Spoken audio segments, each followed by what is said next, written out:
Assalamualaikum warahmatullahi wabarakatuh dan selamat siang. Perkenalkan, saya Dwi Wahyu Purwiningsih.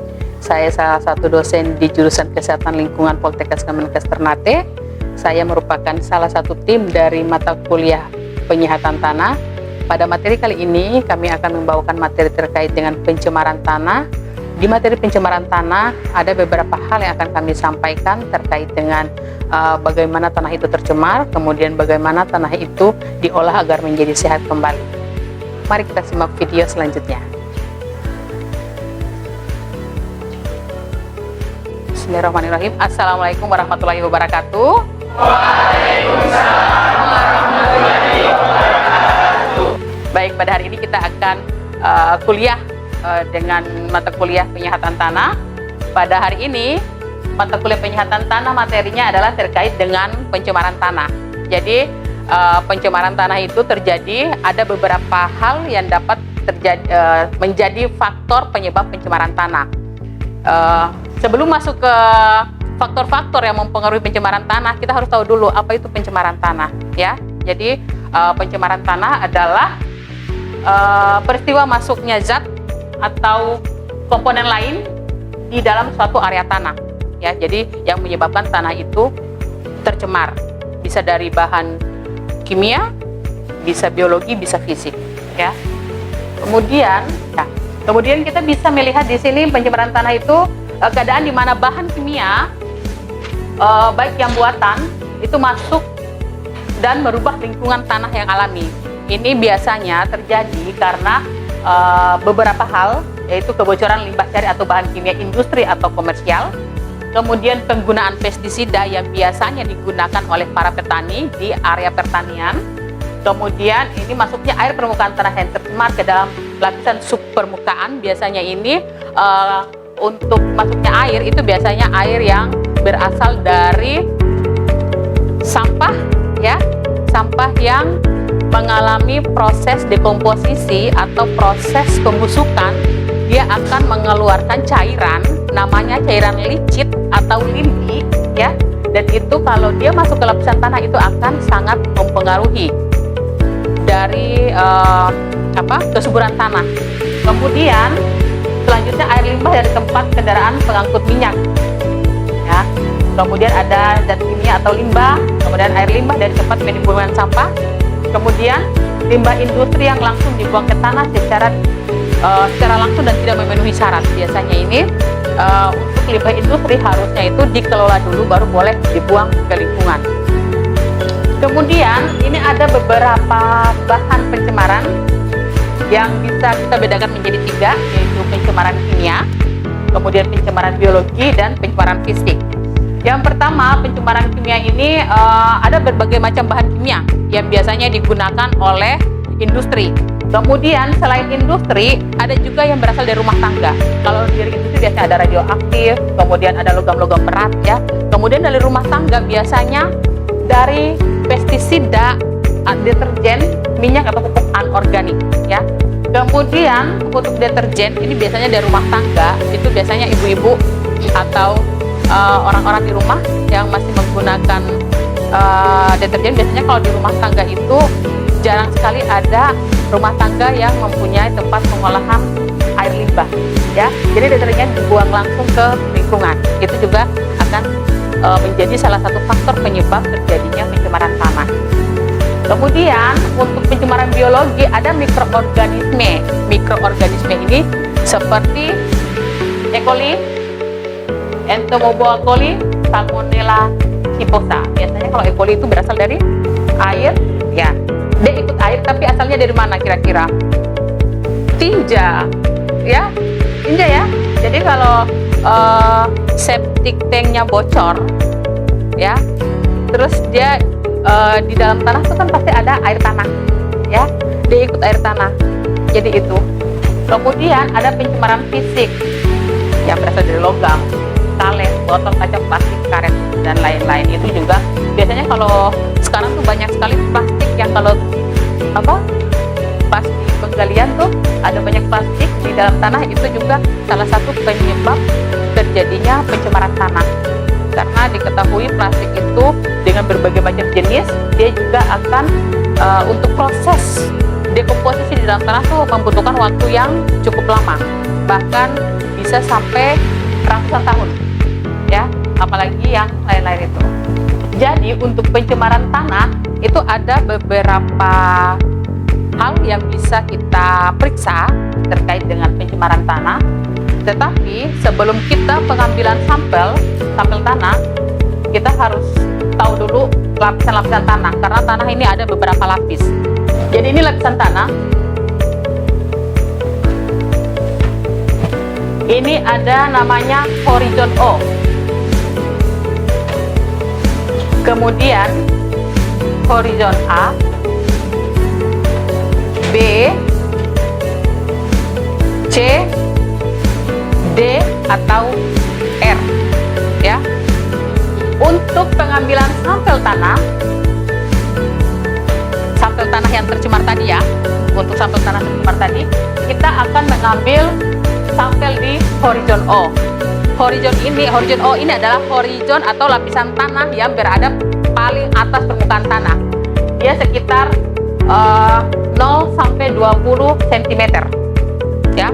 Jadi kita akan mengambil sampel di horizon O ini, yang mana horizon O ini adalah berisi zat-zat organik. Oh, ini ingat ya, organik, ya. Jadi kita mengambilnya dari sini untuk pengambilan sampel tanah tercemar yang akan diperiksa, baik secara pemeriksaan kimia, fisik maupun biologi, ya, di horizon O ini, ya. Jadi untuk pengambilan sampel tanah yang tercemar di horizon apa? Jawabannya adalah horizon O. Horizon O itu horizon apa? Itu adalah horizon lapisan tanah paling atas yang isinya adalah zat organik, ya, zat organik. Jadi yang sisa-sisa dari proses pembusukan tanaman atau apa, ini berada di horizon O. Dan ini horizon yang paling dalam adalah horizon D atau R, yang biasanya dikenal dengan lapisan tanah paling bawah. Tapi untuk pengambilan sampel, kita akan mengambil sampel di sini, horizon O, yang mana ketinggiannya dari permukaan sampai ke bawah ini sekitar 0 sampai 20 cm, ya. 0 sampai 20 cm itu adalah horizon O. Jadi untuk pengambilan sampel tanah yang tercemar tadi itu diperuntukkan untuk melihat seberapa banyak pencemaran terjadi. Kemudian ternyata tuh dari pencemaran itu ada dampak yang ditimbulkan, ya, dampak yang ditimbulkan dari pencemaran. Antara lain adalah terganggunya kehidupan organisme. Jadi organisme di dalam tanah. Biasanya dalam tanah itu ada apa? Organisme berarti makhluk hidup, ya. Cacing, bakteri ada. Jadi di dalam tanah ada 3 jenis mikroorganisme yang hidup, ya. Jadi ada namanya makrofauna, ya, mikrofauna dan mesofauna. Jadi kalau makrofauna adalah mikroorganisme tanah yang bisa dilihat dengan mata telanjang. Salah satunya adalah cacing, ya. Itu cacing kan bisa dilihat secara langsung. Jadi dia masuk ke makrofauna. Kemudian mikrofauna adalah mikroorganisme tanah yang dilihat harus dengan menggunakan mikroskop. Bakteri, beberapa fungi atau jamur, ya. Kemudian ada mesofauna, itu lebih kecil lagi. Salah satunya yang masuk ke dalam mesofauna adalah namanya rotifera. Nanti teman-teman bisa search rotifera itu seperti apa. Itu yang paling terkecil. Kemudian kedua adalah berubahnya sifat kimia atau sifat fisika tanah sehingga tidak baik untuk pertumbuhan tanaman, ya. Misalnya kalau tanah itu tercemar oleh plastik, misalnya nih, ya, yang biasanya tanah tersebut digunakan untuk berkebun atau daerah pertanian, tetapi kalau di dalamnya tanah sudah ada plastik, berarti tanah itu sudah tidak bagus lagi untuk bertanam. Kenapa? Plastik itu akan mengeluarkan bahan-bahan kimia tertentu pada saat proses pelapukan, ya. Ya, kemudian secara fisik, kalau ada tanaman yang tumbuh, itu akarnya tidak bisa berkembang karena ada plastik di dalamnya. Ya, seperti itu. Ya, bisa paham ya? Kemudian ini ada mengubah dan mempengaruhi keseimbangan ekologi. Kalau ada terjadi pencemaran tanah, misalnya oleh bahan kimia, ya, pasti dia merubah keseimbangan ekologi. Yang di dalamnya adalah terdapat tadi makrofauna, mikrofauna dan mesofauna, yang mana 3 mikroorganisme ini adalah mikroorganisme yang berperan penting di dalam penyehatan tanah. Salah satu indikator tanah yang sehat secara gampang saja bisa dilihat dengan adanya cacing di dalam tanah. Kalau adanya cacing di dalam tanah, berarti tanah itu adalah tanah sehat. Ya, karena apa? Karena cacing tidak bisa hidup di tanah yang suhunya terlalu panas, ya, terlalu kering, kemudian pH-nya terlalu asam atau terlalu basah, itu dia tidak bisa hidup. Jadi dia harus normal semua, harus netral semua, baru cacing bisa hidup. Kemudian pH untuk tanah itu sangat mempengaruhi juga kesuburan tanah. pH untuk tanah yang normal, yang netral, yang subur, kisarannya adalah 6,8 sampai 7,5. Itu pH yang netral atau pH yang normal untuk tanah yang sehat. Ya. Kemudian tanah yang sehat ada ciri fisiknya. Bagaimana cara fisiknya? Hitam. Berwarna hitam. Ada juga coklat kehitaman. Coklat tua kehitaman itu adalah secara fisik bisa dilihat teman-teman tanah yang sehat seperti apa. Ya. Kemudian kalau tanah yang tercemar dan tidak tercemar itu bisa dilihat langsung juga terkait dengan perubahan warna. Caranya menyehatkan tanah yang tercemar tadi adalah dengan remediasi. Ya, ini adalah salah satu cara untuk menyehatkan tanah yang tercemar, baik secara kimia, fisika maupun biologi. Kemudian di remediasi ini ada 2 cara lagi, ya, namanya adalah remediasi in-site atau in situ. Kemudian ada remediasi ex-site, ex situ atau off-site. Off-site itu atau ex-site itu off dan ex itu sama, ya. Kemudian yang in-site itu cara menyehatkan tanah yang tercemar dilakukan langsung di tempatnya. Jadi misalnya nih, di ruangan ini anggaplah tanah, ya. Ruangan ini anggaplah tanah. Di ruangan ini tanahnya tercemar. Dia melakukan remediasi di tempat sini saja. Itu namanya in-site. Ya.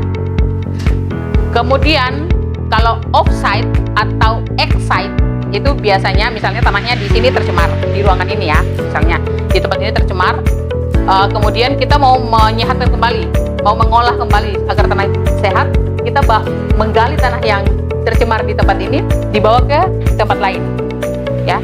Kemudian untuk remediasi ada beberapa macam. Ada bioremediasi, ya.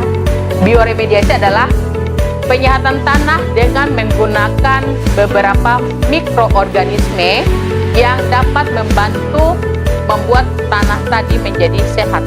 Salah satunya adalah penggunaan bakteri pengurai.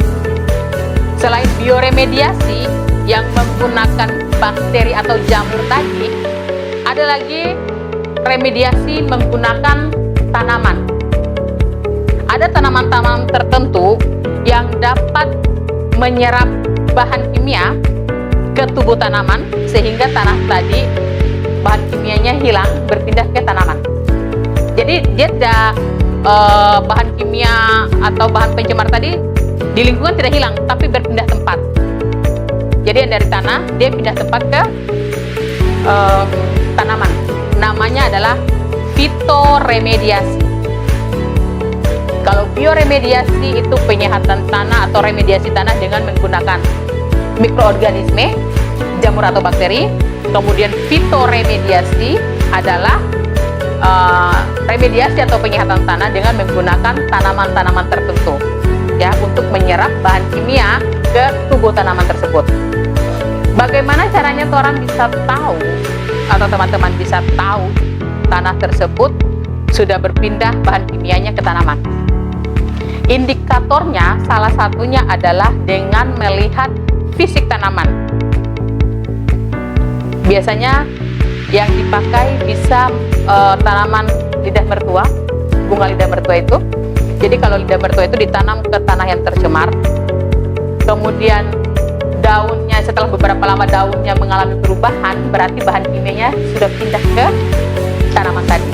Nah, jadi untuk menyehatkan tanah tadi ya, jangan lupa ya ada remediasi. Di dalam remediasi ada terbagi lagi beberapa.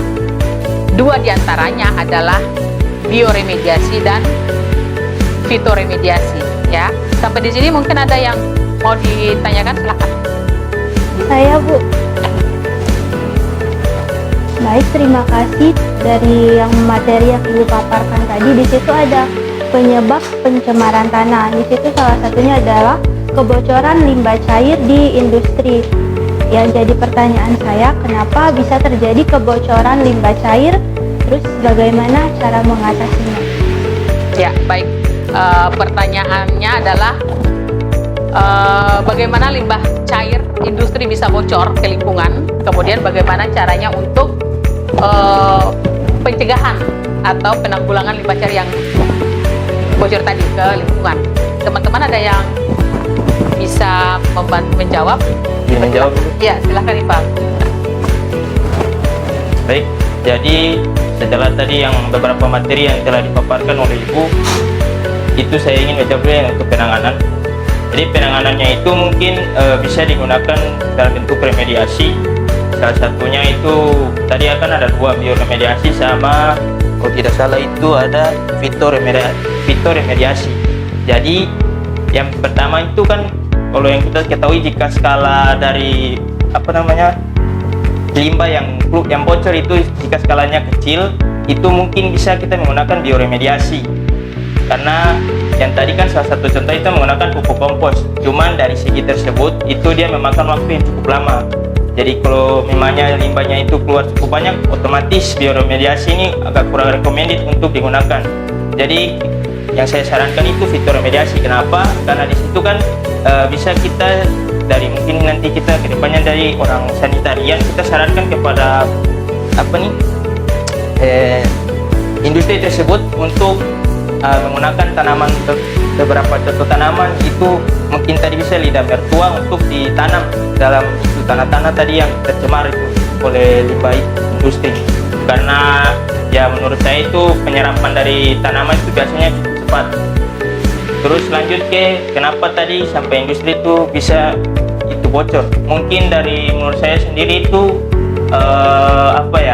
SOP dari industri tersebut itu mungkin agak kurang kurang berjalan. Terus mungkin ada kesalahan teknisi. Jadi mungkin bisa berakibat ya fatal tadi industri dia mengeluarkan limbah tadi yang mencemari lingkungan atau tanah tersebut. Itu saja saya. Terima kasih. Ya, terima kasih Ival atas jawabannya. Jadi good job Ival, pertanyaan dari Evelyn sudah dijawab dengan sangat baik sekali oleh Ival. Jadi untuk bagaimana bisa suatu industri bisa mengalami kebocoran ya, biasanya itu karena itu salah satunya SOP-nya. Kemudian ada beberapa industri yang memang karena untuk pengolahan limbah tertentu membutuhkan biaya yang besar, sehingga tuh ada beberapa mungkin oknum nakal yang memang sengaja membuang langsung ke lingkungan. Kemudian ada beberapa remediasi ya. Remediasi tadi Ival menjawab kalau skalanya kecil bisa memakai bioremediasi, tapi kalau skalanya agak besar kita bisa menggunakan fitoremediasi. Kemudian saya mau tambahkan lagi, itu biasanya yang dua dilakukan. Tetapi kalau industri-industri yang lebih besar dan tingkat pencemarannya lebih tinggi, itu biasanya ada beberapa lagi.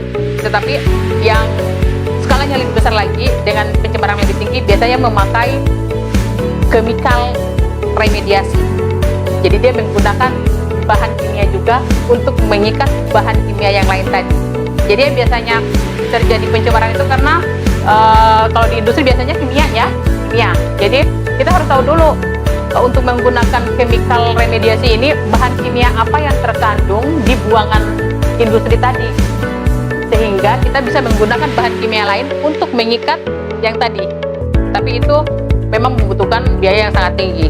Jadi tadi Gival sudah menjawab terkait dengan bioremediasi dan fisoremediasi itu sangat baik sekali. Tetapi kalau yang skala lebih besar lagi dengan tingkat pencemaran lebih tinggi dan akan membutuhkan biaya yang lebih besar, biasanya perusahaan harus menggunakan chemical remediasi. Udah ya? Jelas ya, Flynn? Ya, jadi kita masuk ke pencemaran pestisida.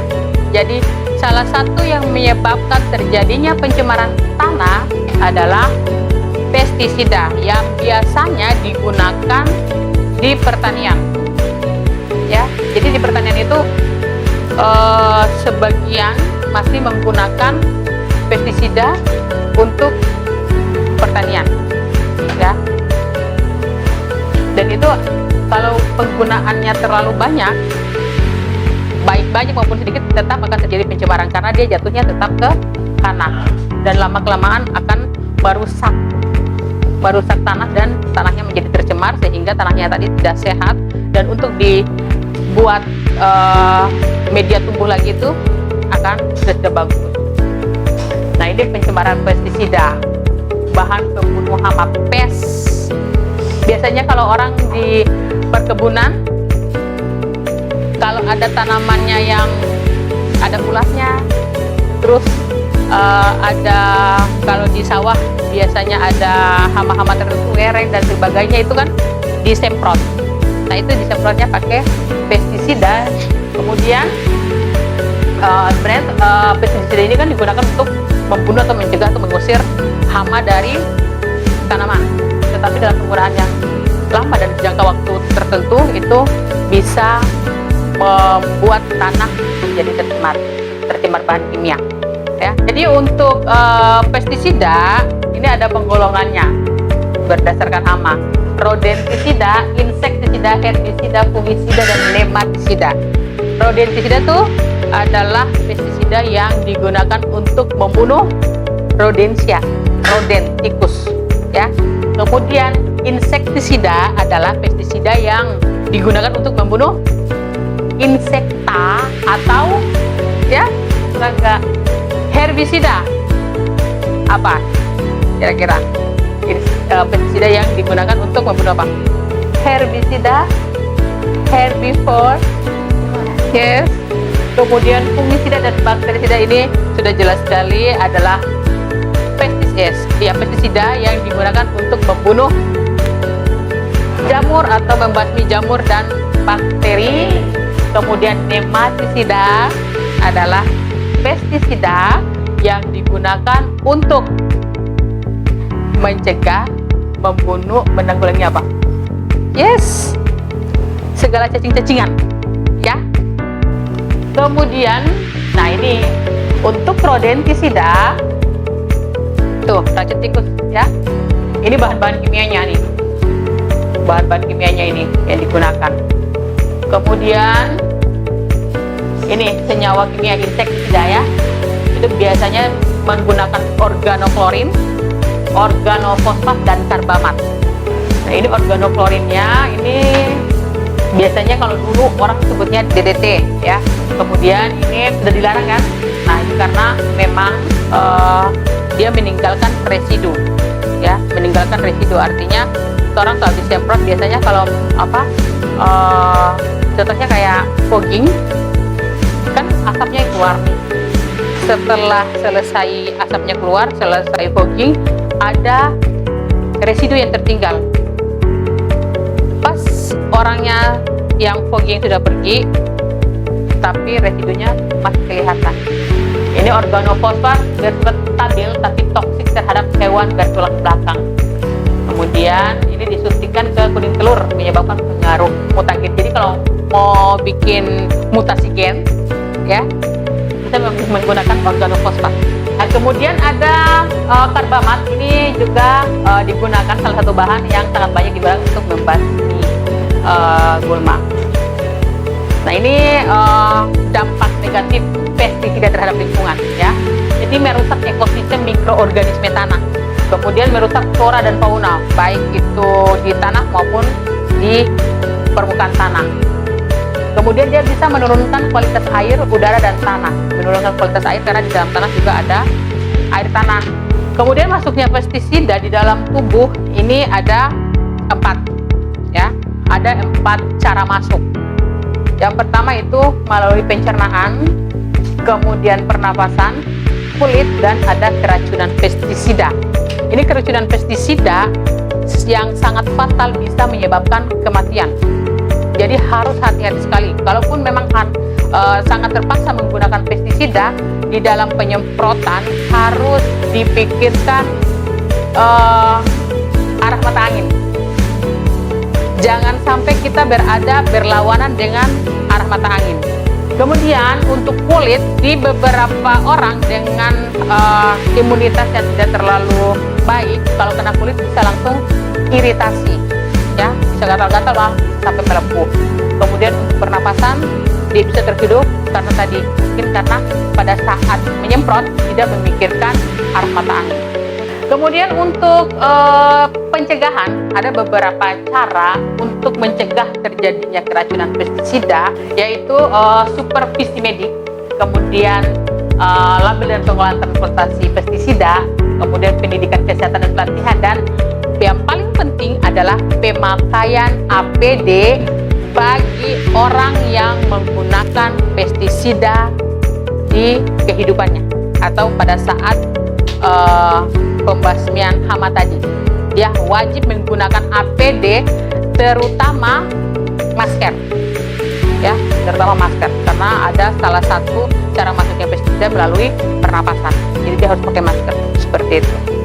Ya, mungkin itu saja yang bisa saya sampaikan. Sampai di sini ada yang mau bertanya, silakan. Sudah sangat jelas ya? Ya, jelas. Jadi materi hari ini terkait dengan penyihatan tanah. Jadi untuk penyihatan tanah ada remediasi, ya, salah satunya penyihatan tanah menggunakan remediasi inside dan exside, ya, remediasi di tempat dan dibawa ke tempat lain. Kemudian di remediasi juga ada beberapa macam remediasi, yaitu bioremediasi, ya. Bioremediasi adalah remediasi dengan menggunakan mikroorganisme. Kemudian ada fitoremediasi, remediasi atau penyihatan tanah dengan menggunakan tanaman untuk menyerap bahan kimia yang ada di tanah yang tercemar tadi. Kemudian ada chemical remediasi, yaitu penggunaan bahan kimia tertentu untuk mengikat bahan kimia yang mencemari tanah, ya.